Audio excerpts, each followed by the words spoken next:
got alerted regarding the volatile situation in the northeast region, which presented a great challenge before India, especially of maintaining its national integration and political unity.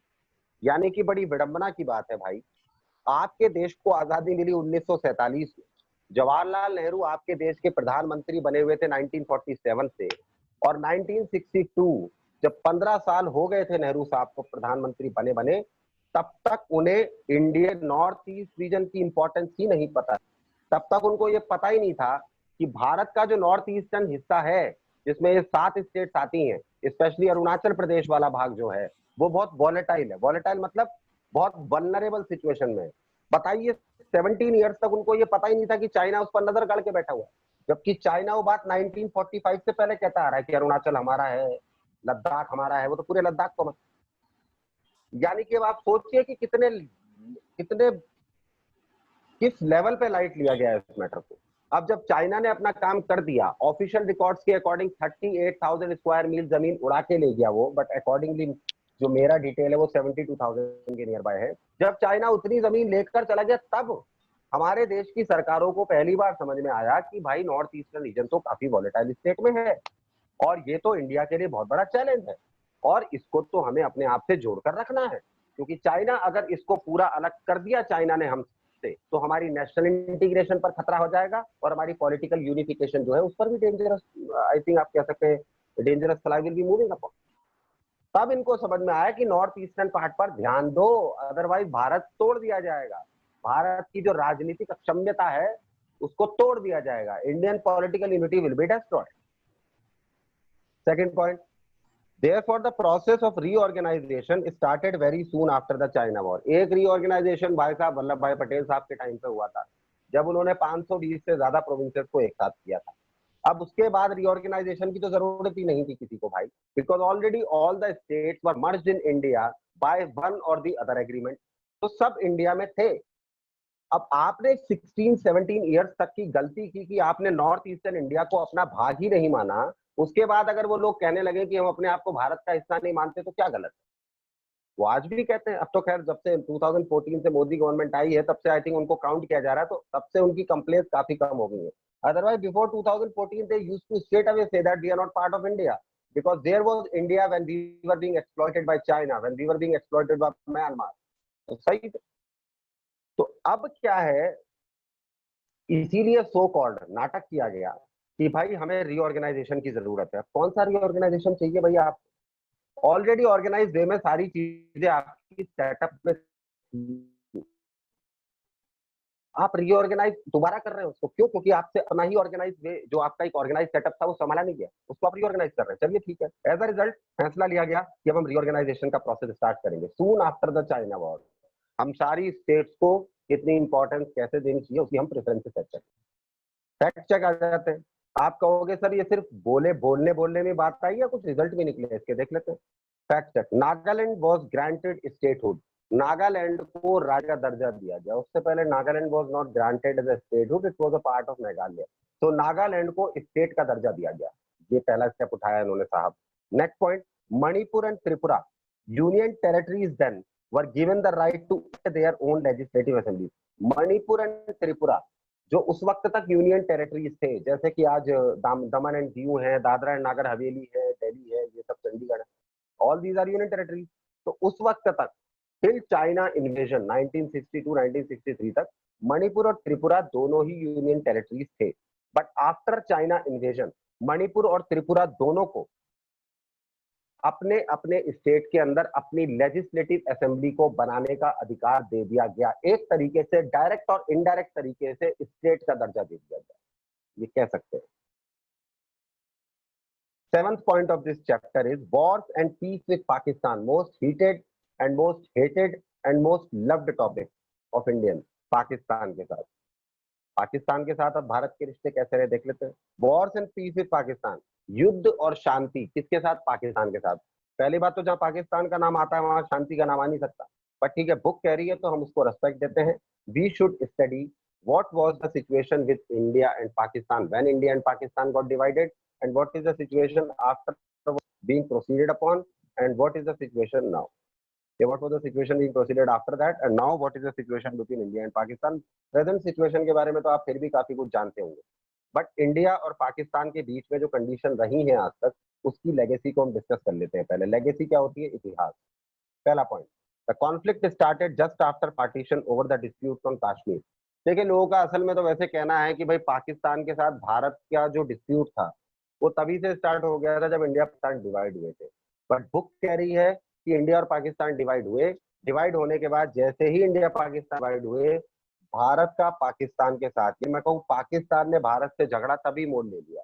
Pakistan Bharat के straight away conflict में तभी आ गया था जब partition India और पाकिस्तान का हुआ था।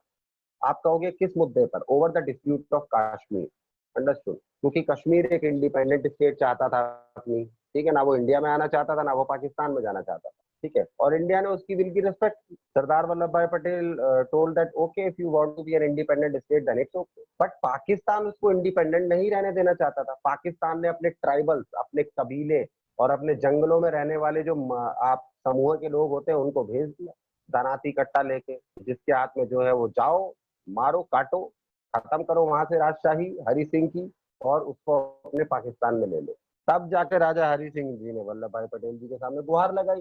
वैन वल्लभ भाई पटेल जी के सामने उन्होंने गुहार लगाई, वल्लभ भाई पटेल जी सेड दैट कि अगर आपको हमसे मदद चाहिए आप एग्रीमेंट पे साइन करो, आप मर्जर कर दो साइन, बिकॉज अगर आप हमारे देश का हिस्सा है ही नहीं तो हम आपकी मदद क्यों करें। Then Raja Hari Singh I think sign that agreement, sign that merger, after which Indian army I think was deployed on the borders of Kashmir, जिसमें पाकिस्तान आर्मी को घसीट के पाकिस्तान में फेंक दिया जाए। बस इस मुद्दे पर पाकिस्तान हमेशा झगड़ता रहता है कि कश्मीर तो हमारा था, कश्मीर हमें लेने नहीं दिया, और तभी से स्टार्ट हो गया conflict from the side of Pakistan. India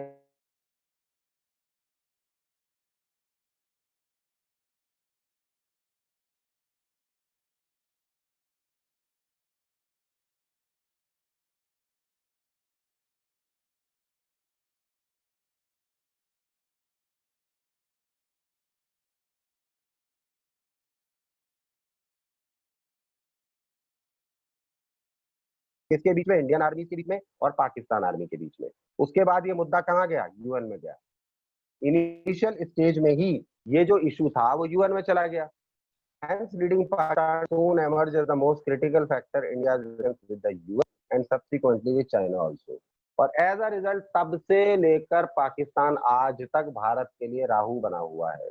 यानी कि पाकिस्तान ने कश्मीर के नाम पर भारत से दोबारा झगड़ा शुरू किया, जबकि मैं तो बोलूंगा पाकिस्तान का जन्म ही नफरत से हुआ है, तो उससे झगड़ा करने की जरूरत नहीं है, वो झगड़े से ही पैदा हुआ। Pakistan got birth due to violence, तो वायलेंस को वो आगे फॉलो ना करे ऐसा हो नहीं सकता। पर ठीक है, चलो पार्टीशन हो गया था, आप अपने शांति से रहते, हम अपने शांति से रहते, बट पाकिस्तान ने शांति का रास्ता नहीं चुना, उसने वायलेंस का रास्ता चुना, और उसके बाद सीधा इंडिया के साथ वो कॉन्फ्लिक्ट में आया on the issue of Kashmir. उसके बाद वो इशू इंटरनेशनल बना। That issue was I think आप कह सकते हैं कि अपना included in UN history, UN strategical history. और वो किसकी गलती थी? वो नेहरू साहब की गलती थी, उस पर मैं अभी चर्चा नहीं करना चाहता। वो नेहरू साहब अगर कुछ ऐसा नहीं करते तो वो इशू नहीं जाता यूएन में, और यूएन में वो इशू जाते ही वो इंटरनेशनल इशू बन गया, और इंडिया पाकिस्तान के रिलेशंस पर पूरी दुनिया की नजर आ गई। और तब से लेकर आज तक पाकिस्तान एक बहुत ही बड़े रिएक्टर के रूप में काम करता आया है, चाइना के लिए भी, अमेरिका के लिए भी। चाइना के बेसिस पर ही इंडिया के साथ चाइना ने वो तो सॉरी पाकिस्तान के बेसिस पर ही चाइना ने इंडिया से रिलेशंस बनाए और बिगाड़े हैं, और यूएस ने भी अब तक बिफोर 2015 यही किया। On the basis of Pakistan only US ने भी इंडिया के साथ रिलेशंस बनाए और बिगाड़े। तो आई थिंक पाकिस्तान एक बहुत ही क्रिटिकल फैक्टर के रूप में तब से ही इंडिया के फॉरेन रिलेशंस में उभर गया था, specially with US and China. Point B, leading to conflicts between India and Pakistan. अब आप कहोगे सर भारत और पाकिस्तान के बीच में, आप तो हमें ये बताइए कौन कौन से मुद्दों पर लड़ाई है। मुझसे पूछोगे आप तो मैं तो कहूंगा कौन से मुद्दे पर लड़ाई है नहीं, जब मैं आपसे ऑलरेडी मैंने एक लाइन में कह दिया कि that Pakistan got birth due to violence, Pakistan is a son of hatred, Pakistan daughter of hatred है, सन ऑफ हेट्रेड है, जो आपको मानना वो मानिए। जो नफरत से कोई चीज पैदा हुई है उसके कॉन्फ्लिक्ट कोई इशू बेस्ड नहीं हो सकते, वो हर बात पर कॉन्फ्लिक्ट करता है इंडिया के, हर बात पर कॉन्फ्लिक्ट है उसको इंडिया के। बट स्पेशली फिर भी हम मेजर इश्यूज पर बात कर लेते हैं। There were two major issues on which there were major conflicts between India and Pakistan immediately after independence 14 अगस्त 1947 को पाकिस्तान आजाद हुआ टूटकर हमसे, और 15 अगस्त को भारत ने अपना स्वतंत्रता दिवस बनाया। हम बड़े हैं इसलिए हमने अगले दिन मनाया। तब से लेकर आज तक दो इश्यूज जस के तस है, as they were as they are.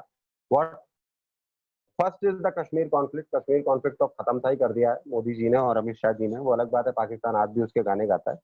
But that issue is being resolve by Amit Shah. 370 हटा दी गई है, 35 हटा दिया गया है। Kashmir is now independent as it is being included in India by making Jammu and Kashmir and Ladakh as union territory. तो कश्मीर पहला मुद्दा कौन सा है जो भारत और पाकिस्तान के बीच हमेशा एक हीटेड डिबेट बना रहता है और हीटेड डिबेट बना रहा है, अब आगे बना रहेगा मुझे नहीं लगता। बट देखते द कश्मीर कॉन्फ्लिक्ट, क्यों कॉन्फ्लिक्ट खड़ा हुआ कश्मीर का, वो हम बात कर चुके हैं थोड़ा सा, but still to take it up. Did not prevent the cooperation between the governments of India and Pakistan. ये मुद्दा ऐसा है जिस मुद्दे की वजह से कई दूसरे इश्यूज पर जहां पर इंडिया पाकिस्तान साथ होना चाहते थे वहां भी साथ नहीं होता, जिसमें कि इंडिया का पूरा समर्थन था। पाकिस्तान इस कश्मीर के राग को पहले अलापता था, उसको अपने डेवलपमेंट से मतलब ही नहीं था। इसलिए कश्मीर कॉन्फ्लिक्ट एक ऐसा कॉन्फ्लिक्ट है जिस कॉन्फ्लिक्ट की वजह से अगर 15 में से 7 इश्यूज या 7 प्लेटफॉर्म्स ऐसे हैं जहां पर इंडिया और पाकिस्तान एक साथ खड़े हो सकते थे, वहां पर पाकिस्तान इंडिया के साथ सिर्फ इस इशू की वजह से नहीं आया। Pakistan did not came along with India just due to this issue being fought upon since independence between India and Pakistan, और ये बहुत बार हो चुका है आजादी के बाद। फैक्ट चेक में आते हैं। Both the governments worked together to restore the abducted women during the partition to their original families. लेकिन बुक कह रही है कि कहने को कश्मीर कॉन्फ्लिक्ट की वजह से, कश्मीर कॉन्फ्लिक्ट एक बहुत बड़ा कॉन्फ्लिक्ट इंडिया और पाकिस्तान के बीच हुआ, लेकिन फिर भी इस कॉन्फ्लिक्ट के बावजूद भी कुछ चीजें इंडिया और पाकिस्तान की सरकारों ने आजादी के बाद से साथ मिलकर की, यानी कि कुछ मुद्दों पर कॉपरेशन इंडिया और पाकिस्तान का साथ रहा, ठीक है ना। बट रियलिटी में देखा जाए तो वो स्वार्थ था, इंपोर्ट एक्सपोर्ट के बेसिस के लिए। उसके अलावा इंटरनेशनल लेवल पर कोई सपोर्ट ना पाकिस्तान का इंडिया को कभी रहा है ना कभी होगा। फैक्ट चेक कर लेते।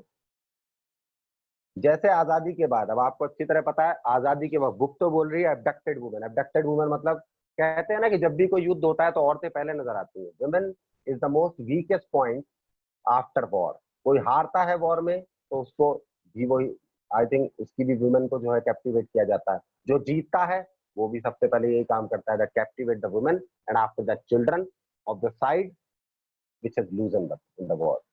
तो आई थिंक वही हुआ था भाई। इंडिया और पाकिस्तान का जब पार्टीशन हुआ, अकॉर्डिंग टू बुक दोनों तरफ से दोनों धर्मों की औरतों को कब्जे में लिया गया। अंडरस्टूड। उधर आई थिंक कई हिंदू औरतें वहां कब्जे में ली गई, अकॉर्डिंग टू बुक इधर भी कई मुस्लिम औरतें कब्जे में ली गई, और कब्जे में लेकर आई थिंक उनको अपने घर की बहू बनाया गया या अपने घर का जो भी बनाया गया, सर्वेंट बनाया गया, अपने घर के अंदर जबरदस्ती रखा गया जो। तो आई थिंक आफ्टर जब पार्टीशन हो गया एंड आफ्टर पार्टीशन जब कई पिटीशन इंडिया गवर्नमेंट के पास इंडिया की तरफ से गई और पाकिस्तान के गवर्नमेंट के पास पाकिस्तान की तरफ से गई, तब दोनों सरकारों ने फैसला किया कि हमारा फर्ज बनता है कि इस आई थिंक बंटवारे की वजह से जो औरतों को झेलना पड़ा है उसको हम जितना मिनिमाइज कर सकते हैं उसको हमें करना चाहिए। एज अ रिजल्ट उन्होंने एक प्रोग्राम चलाया दोनों सरकारों ने मिलकर कि दोनों तरफ से जो वुमेन एब्डक्ट हुई थी ड्यू टू दैट पार्टीशन, उनको अपनी ओरिजिनल फैमिली तक भेजा जाए। अगर पाकिस्तान में कोई ऐसी वुमेन एब्डक्टेड है जो किसी इंडियन फैमिली से बिलोंग करती है तो उसको इंडिया भेजा जाए, और इंडिया में अगर ऐसी कोई वुमेन है या बच्चे हैं जिनको एब्डक्ट ड्यूरिंग द पार्टीशन किया गया था जो पाकिस्तान के हैं, तो they must go to Pakistan. They should be I think freed to go to Pakistan, to their original country, to their original family. उसके अलावा कुछ और भी साथ किया था, देखते हैं। 1960 द इंडस वाटर ट्रीटी, एक ट्रीटी और साइन हुई। अब आप देखिए, सिंपल बात देखिए, कश्मीर कॉन्फ्लिक्ट चल रहा है, कश्मीर कॉन्फ्लिक्ट के बावजूद या एब्डक्टेड वुमेन्स को आई थिंक प्रिजर्व करने का प्रोग्राम भी चला। आफ्टर दैट इन 1960 एक और ट्रीटी साइन हुई। किसके बीच में ट्रीटी साइन हुई साहब? हमारे देश के प्रधानमंत्री जी के और पाकिस्तान के राष्ट्रपति जी के बीच में, क्योंकि वहां तो प्रधानमंत्री सो कॉल्ड कभी हुए नहीं, हुए हैं तो आई थिंक वो टॉय बॉक्स के अलावा कुछ नहीं होते। तो आई थिंक एक समझौता हुआ इंडस नदी पर। आप कहोगे मतलब सर, ये एक ऐसी ट्रीटी थी जिसमें 5 नदियां थी, और उन 5 नदियों में ये डिसाइड किया गया कि कितनी नदियों का पानी पाकिस्तान लेगा, कितनी नदियों का पानी भारत लेगा। That was Indus water treaty, was sign between Nehru and general Ayub Khan. उस वक्त हमारे देश के प्रधानमंत्री जवाहरलाल नेहरू थे और उनके प्रेसिडेंट जनरल अयूब खान थे। नोट में आ जाते हैं। As a long-term dispute about the sharing of river waters was resolved through mediation by the World Bank to result into the above treaty. ये जो डिस्प्यूट था, इंदस नदी का पानी किसके पास कितना आना चाहिए, ये काफी लंबे टाइम से डिस्प्यूट था और बहुत लंबे टाइम से इस पर डिस्प्यूट रिजॉल्व नहीं हो पा रहा था। इसके रिजॉल्वेशन के लिए वर्ल्ड बैंक को इंटरफेयर करना पड़ा और वर्ल्ड बैंक ने जब इंटरफेयर किया, after the interference of World bank, then this treaty came into existence between India and Pakistan by to be named as the Indus Waters Treaty. Despite of all ups and downs in the Indo-Pak relations, चाहे भारत और पाकिस्तान के रिश्तों में चाहे कितना भी उतार आ रहा था, कितना भी बदलाव था, लेकिन ट्रीटी को साइन कर लिया गया। ये ट्रीटी साइन हो गई due to the interference of World Bank, और उसके बाद भी चाहे कितने वॉर्स इंडिया पाकिस्तान ने लड़ लिए, बट ये ट्रीटी आज भी ढंग से चलती रही है। अब आप कहोगे सर क्यों? पाकिस्तान के बस में अगर इस ट्रीटी को तोड़ना होता तो पाकिस्तान बहुत पहले इस ट्रीटी को तोड़ चुका होता। इस ट्रीटी को पाकिस्तान तोड़ के अपना नुकसान करता है, इसलिए पाकिस्तान ने कभी भी इस ट्रीटी को छुआ नहीं। Pakistan always kept this treaty untouched, irrespective of any condition in which Indo-Pak relations were used to be going on in any of the period or any condition or any era. क्यों? क्योंकि 5 नदियों में 4 नदियों का पानी पाकिस्तान लेता है भाई, और 1 नदी का पानी भारत लेता है।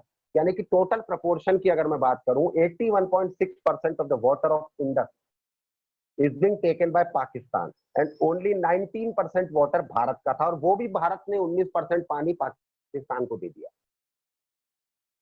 अंडरस्टूड? जिस पर अब मोदी गवर्नमेंट ने फैसला किया है that that water will be stopped, and after the stoppage of that water flow to Pakistan, that water will be diverted to Rajasthan, Haryana and some parts of Uttar Pradesh.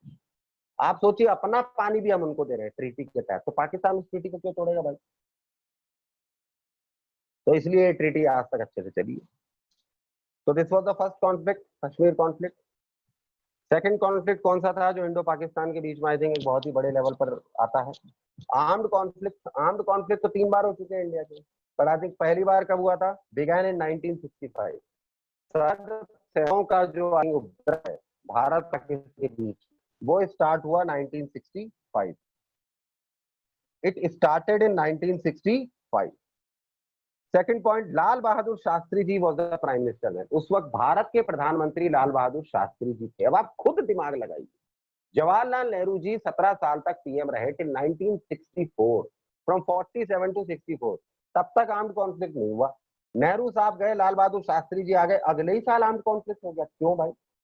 ऐसा क्या 17 साल में इतना बेहतरीन राज किया था नेहरू साहब ने, जो पाकिस्तान की आर्मी ने कोई कॉन्फ्लिक्ट नहीं किया इंडिया की आर्मी के साथ? या फिर आर्मी ये वेट कर रही थी कि नेहरू साहब पीएम पद से हटे और दूसरा कोई आए और हम सीधा आर्मी कॉन्फ्लिक्ट में आ जाए?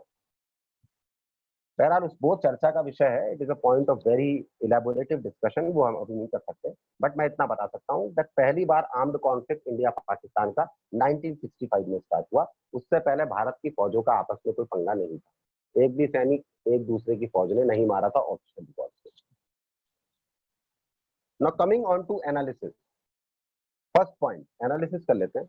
1965 Pakistan launch the attacks in the Rann of Kutch area of Gujarat. ये लड़ाई भी किसने शुरू की? पाकिस्तान ने शुरू की, क्योंकि ये भारत का इतिहास रहा है भाई, और ये आज का इतिहास नहीं है। 8000 साल पहले चले जाओ तो भी, बिफोर 10,000 ईयर्स और बिफोर 20,000 ईयर्स कभी भी चले जाओ, तब आपको इतिहास मिलेगा ही नहीं कभी भारत ने किसी की दूसरी टेरिटरी को टेरिटोरियल एक्सपेंशन के लिए किसी दूसरी कंट्री पर अटैक किया। 1965 में पाकिस्तान ने पहली बार अटैक लॉन्च किए। कौन से बॉर्डर से? गुजरात के रैन ऑफ कच्छ से, जो इनके वाटर्स का, कराची वाटर्स का बॉर्डर लगता है पाकिस्तान का, वहां से इन्होंने पहली बार बॉर्डर अटैक लॉन्च किए। Note, not supported by the local population, लेकिन इन्होंने रैन ऑफ कच्छ वाले पार्ट में जो अटैक्स किए, वहां की लोकल मुस्लिम पॉपुलेशन ने पाकिस्तान को सपोर्ट नहीं किया। Second point, then after Shastri ji ordered Indian troops to launch a counter offensive on the Punjab border in order to ease the pressure on the Kashmir front. अब लाल बहादुर शास्त्री जी को ये बात समझ में आ गई थी कि पाकिस्तान ये जो लड़ाई लड़ रहा है नीचे के कोण से, यानी कि रैन ऑफ कच्छ से, तो इसने नेवी अटैक किया है, और नेवी अटैक यहाँ से करके हमारा ध्यान भटका के ये उधर कश्मीर में आई थिंक अपना अटैक को एक्सटेंड कर देगा। और आफ्टर दैट पंजाब के बॉर्डर्स पे भी खतरा मंडरा रहा था, बिकॉज पाकिस्तान का हमेशा ये पहले से एंगल रहा है कि पंजाब पूरा पाकिस्तान में आए। क्योंकि ये तो पाकिस्तान पहले से ही कहता रहता था कश्मीर पूरा हमें मिले, पंजाब पूरा हमें मिले, गुजरात भी आधा मिले।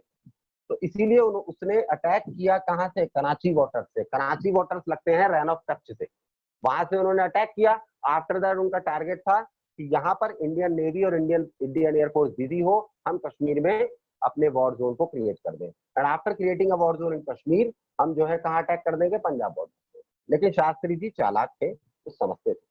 शास्त्री जी ने सबसे पहले अपनी इंडियन ट्रूप्स को ये बोला कि सबसे पहले पंजाब के बॉर्डर पर एक काउंटर ऑपरेशन लॉन्च किया जाए, जिससे कि पंजाब के बॉर्डर पर ये अंदर न घुस पाए, या पंजाब के बॉर्डर पर ये हमारी लोकल पॉपुलेशन को इफेक्ट करने की कोशिश ना कर पाए।